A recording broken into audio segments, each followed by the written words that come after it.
What's up, everybody out there watching the video? YouTubers, Facebook friends, Instagram, what's going on? It's your boy, RC, with Boxing 411 at your monkey ass. Again, December the 30th, in the last days of 2019. I gotta give y'all my post-fight conversation about that took place over the weekend with Gervonta Davis and Yurokis Gamboa. Also, Pascal and Badoo Jack. That fight was good. It's a good fight. I thought that I'm gonna talk about Pascal versus Badoo Jack fight first.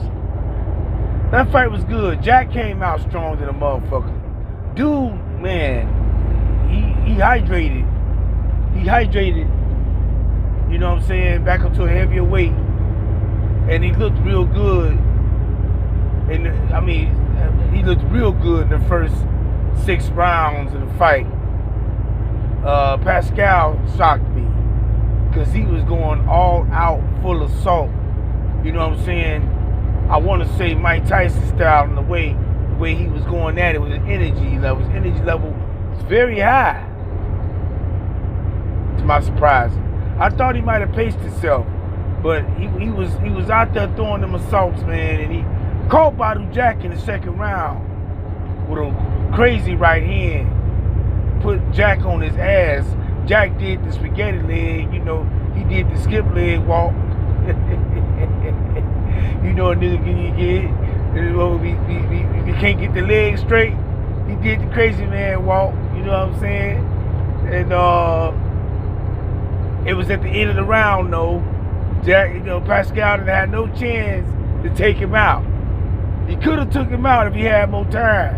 He probably would have ended that fight if he had at least 30 more seconds, because Badoo Jack was out on his feet, man.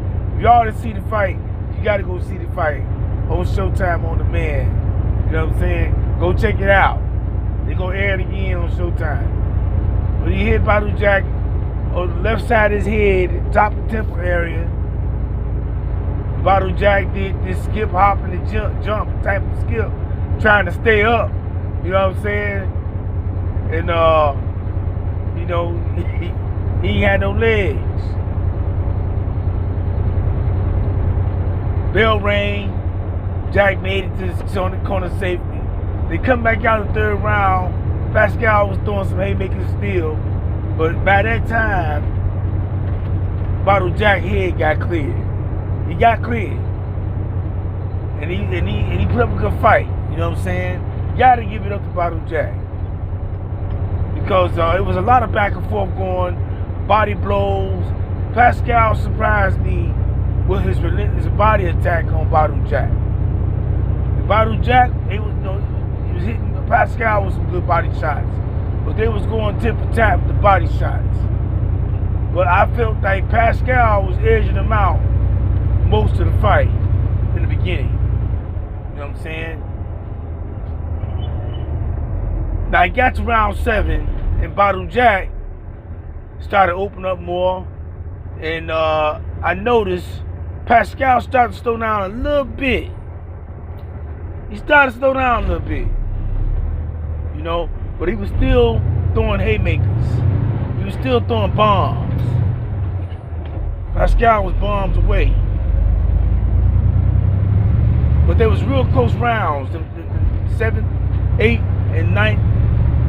There was some real close rounds, man, because Badoo Jack will come back at the end of the round with some very nice effective punches, you know, throwing major blows, major, like, you know what I'm saying, bolo shots. And he had Jack's respect.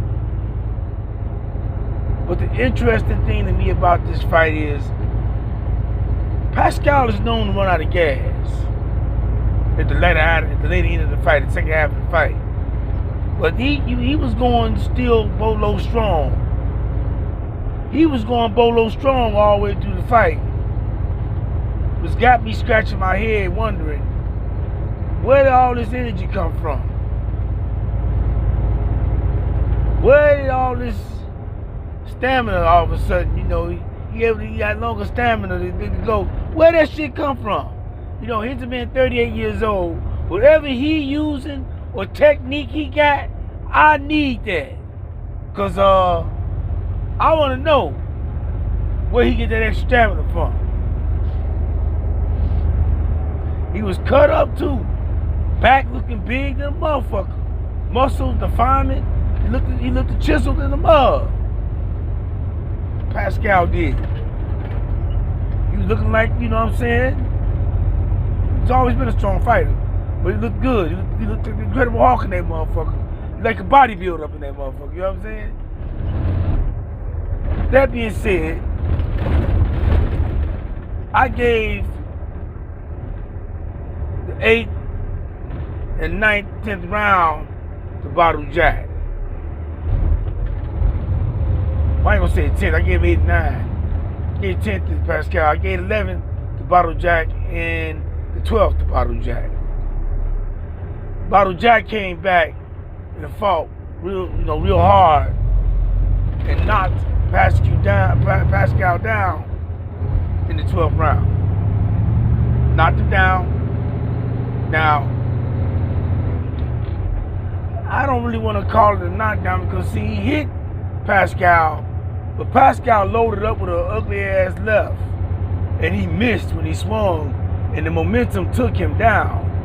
Even though it was after Badoo Jack had hit him and had Pascal kind of, rocked a little bit, but if it was up to me, I wouldn't even have called that a knockdown because he didn't go down after a punch. He went down after he threw his own punch, and his momentum carried him down. But either way, they gave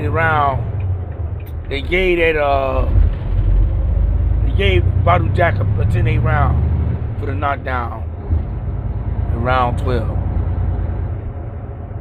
Which, I had John Pascal winning the fight very narrowly, by a couple points. But I wouldn't have been mad if it was a draw. To be honest with you,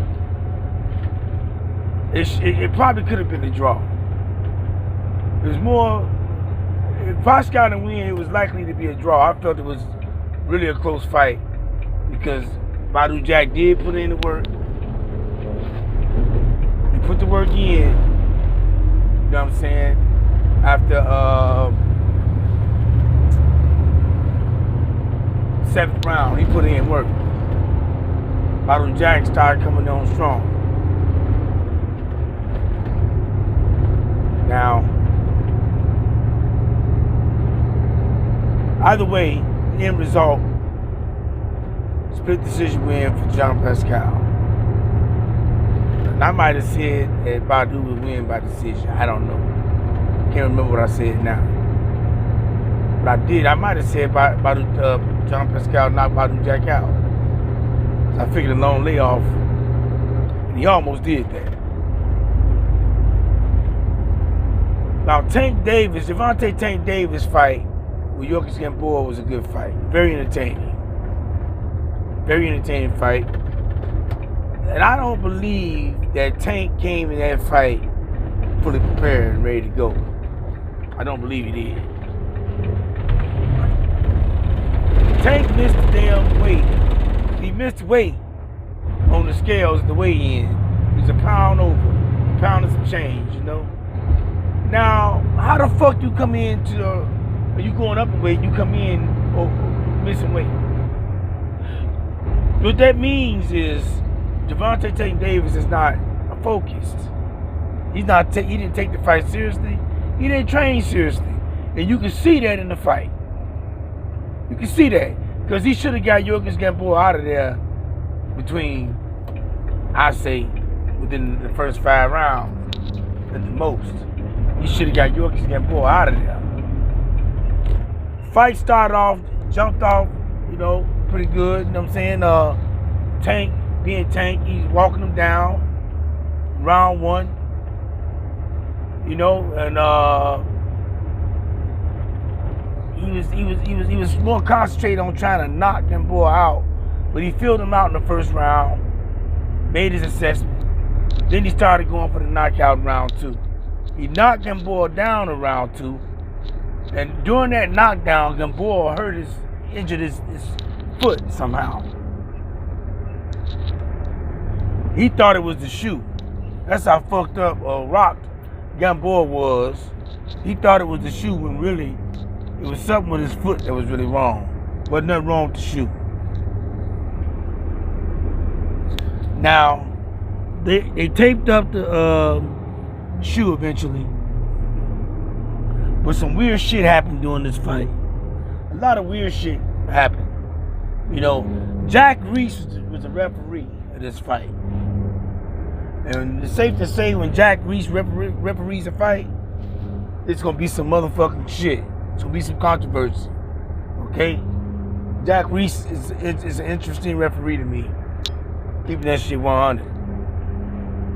Because Gamboa started saying after round 2 that he couldn't fight no more. He didn't want to fight. You know, he needed to fix his shoe or whatever the case may be. But Jack Reese said, no, nigga.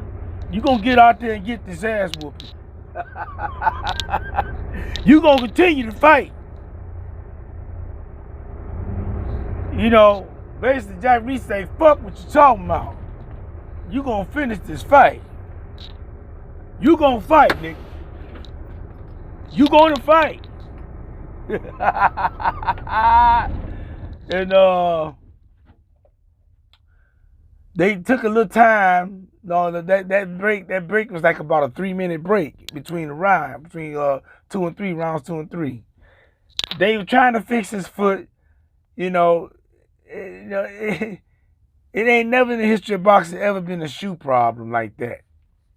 You know, so I guess nobody didn't bring no more shoes. Nobody had an extra pair of shoes for this dude, because he thought it was a shoe, but really was something going on with his heel.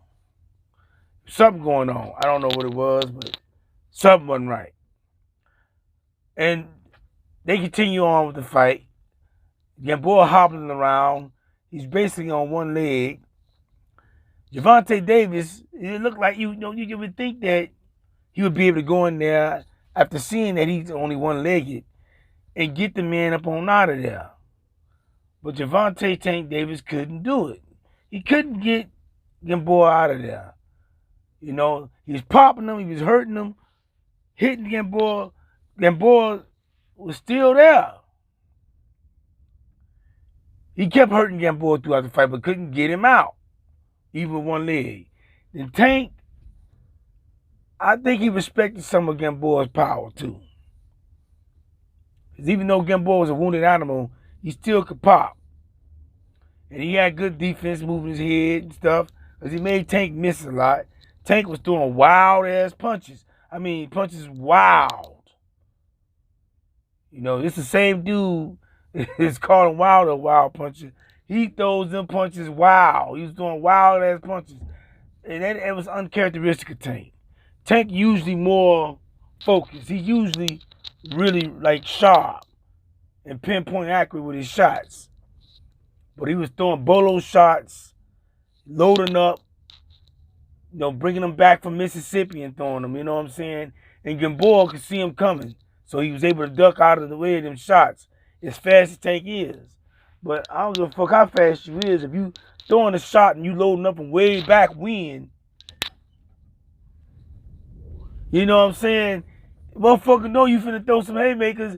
It's gonna be easy for him to duck, get out the way. He can see this shit coming because Tank was that's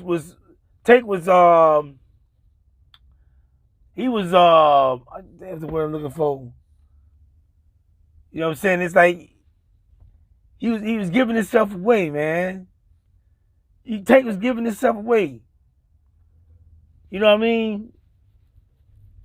You know the word we use, man. Motherfucker. You know they analyze and they throwing the play. You know, motherfuckers see they can see Gamboa can see the shot coming. Okay. You can see the shots coming from Tank. So it wasn't hard for a motherfucker like Gamboa to get out of the way of them shots when he could see him coming a mile away. You know what I'm saying? So Gamboa got knocked down again during the middle rounds of the fight. Jack Reese gave him the opportunity to continue on, but of course, as hobbled as he is, he did piece Tank up. He pieced Tank up with a 3-piece. What round was that, man? I think it was I think it was the 8th round. He pieced Tank up with a 3-piece. And it's like Tank, he put his hands down and he pieced him up with a 3-piece, and Tank let him hit him with the 3-piece. It's like he even put his hand up after the first punch. And I don't know, man, what Tank was on his mind thinking, he was showboating or whatever, But he got pieced up with that 3-piece real quick, like. But he ain't hurt Tank. He didn't get him out of there. He didn't shake Tank up or nothing. But I did notice Tank was a little gassed. He was a little gassed in this fight. I think Tank was trying to get him and knock him out so bad that he shot his load. He shot his load in this fight. And he had to breathe in. You see in the corner when my man was talking to him, his trainer was telling him to control your breathing. And he was breathing heavily. But he was trying to tell Tank too to fight him on the inside. You know what I'm saying? Get him on the inside. Get inside. He don't like it to the body. Take it to that body. Get him, put some stock in that body. Like really go hard on that body with that right. You know what I'm saying? And that didn't happen. He said, really go hard with that right to that body. And that didn't happen. What else he do? I felt like Gamboa held a lot in this fight. He held Tank a lot because he wasn't trying to get knocked out. So he was holding Tank a lot in this fight. And the referee, Jack Reese, never called him or penalized him for holding him. But he was kind of out-muscling Tank.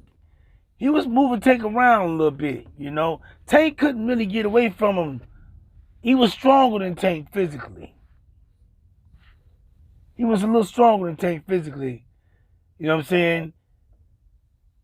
And Tank can pop now. Don't get me wrong. It ain't got nothing to do with his punch. Him being strong. But as far as physical strength, no, he was on Tank. Tank couldn't get him off him. Tank really couldn't get that dude off of him. And he was spending a lot of energy trying to get Gamboa off him from holding him. Gamboa was trying to hold, it looked like to me, to try to make it through the fight. He didn't want to get knocked out. But when somebody coming in to hold you like that, you're supposed to be out muscling. You're supposed to have a technique. You're supposed to start working that body. When they come in like that trying to hold you, you're supposed to be able to load up, kill them guts, kill the sotoplex, to keep him off from doing that. And Tank wasn't really able to do it like that. He wasn't really able to find his groove because he didn't train hard for this fight at all. You seen Floyd Mayweather on the damn side of the damn ring, trying to coach him, telling him what to do. He hitting the ring canvas. You see Floyd there. He got a jacket off. He in all black and shit. Floyd ain't happy. He's not happy with this coming out party. The party is supposed to be way more exciting for Gervonta Davis. And his performance was really lackluster. It was like he said, it was a C+. I don't understand why Tank didn't come in this fight ready to go. I don't understand why Tank didn't come in this fight prepared. But I don't know what Tank got going on outside the ring. But he got too many distractions going on, man. I don't know. Dude wasn't really focused. He wasn't razor sharp and like he used to be. He wasn't as electrifying as we've grown accustomed to seeing Tank being. He knocked Gamboa out in the 12th round. It came in like the first minute of the 12th round. He hit Gamboa with a left uppercut. And that's one thing about Tank. He was left hand crazy. You know, his power punch is his left hand. That's his biggest punch. Whether it's a hook, uppercut, whatever. And he couldn't really disguise it in a way where he could have been more effective and got Gamboa out of there earlier. I'm a little I was a little disappointed by the electricity of the intensity of the fight, as far as Tank bringing it to Davis. It looked like to me Tank should have been a lot more better, a lot more prepared, and he wasn't. I don't know what to make of it. I don't know what's going on in the man camp, but a lot of shit came afterwards after this fight. You know, Jack Reese stopped the fight in the 12th round. He knocked him down. It was mercy from Jack Reese from Gamboa. Because he looked at Gamboa down there. Gamboa didn't look like he wanted to get up and take no more punishment. So the fight was stopped. But that being said, you had Terrence Crawford come out and say, cuz, hey, stay away from Lomachenko, stay away from Devin Haney and Teofimo Lopez, cuz you're not gonna be able to do nothing with them. This is what Terrence Crawford came out and said. You know, Terrence Crawford and Tank been going back and forth with each other since 2018. They got a little issue going on there, you know what I'm saying? Something started with these two. I don't know what brought it on, but something happened. And Tank quickly responded after Crawford gave that little shout out. And he said, yeah, man, he said, yeah, you and Benavidez, he mentioned Benavidez in his tweet when he came back at Crawford head. He said, you fought a one-legged man the whole fight, right? And you did, you the Mean Machine knocked you on your ass, the days you rocked you, knocked you down. You know, Green Bean, they call him Bean Machine or whatever. His name is Green Machine, but they call him Bean Machine. They making fun of his name, whatever. And so he like, yeah, man, you need to stay away from Earl, you know. He started some shit. That's what Tank did. You stay away from Earl. You gotta go check his tweet. But then Earl came out and responded and said, yeah. He threw one out at Crawford. Yeah, he said, man, yeah, you know, you need to focus on what's in front of you and not Tank. You know what I'm saying? You know, you need to focus on me, basically what Earl's saying. Earl came out and gave him a little shout, gave him a little holler, you know. So I mean, I like what's going on. I like the energy that's going on with the tweets and shit. You know, that makes it more for an interesting situation. What's gonna happen? Getting this fight to happen, even building it up even more to me. All in all, it was a very good weekend of fights. You know what I'm saying? And fans, I think the fans were definitely entertained. But Badoo Jack fight against Pascal was the best fight. That they stole the show. That fight was, man, it was very explosive.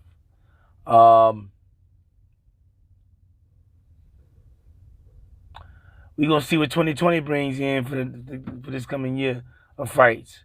We already got a whole bunch of fights lined up. Clarissa Shields coming up next for another title. And she may possibly be the fastest boxer to win 3 divisional titles in the boxing history. After that fight, don't forget you got Danny Garcia on down the line, I think January 25th. You got Clarissa Shields, I think you got her on the 17th of January, if I'm not mistaken. And I believe you got Garcia on the 25th of January against Red Cash, Radish, whatever his name is. That's gonna be an interesting fight, too. There's 4 fights coming out in January for BBC. I don't know all of them right now, but the 2020 year starting out with a bang. Then you got Deontay Wilder versus Fury, February 22. A lot of good things coming, man. Boxing is looking really good. It's on the horizon, and I think it's going to be plenty more to come. But that's your boy, RC, bringing you the Boxing 411 on this episode. I'll holler at you guys. Don't forget to hit my subscribe button on YouTube. Like my shit. You know what I'm saying? Get them likes up. And share the video. This is my post-fight reaction and info and breakdown of what happened on the Tank Davis versus Yurokis Gamboa fight. And I'll holler at y'all. Peace.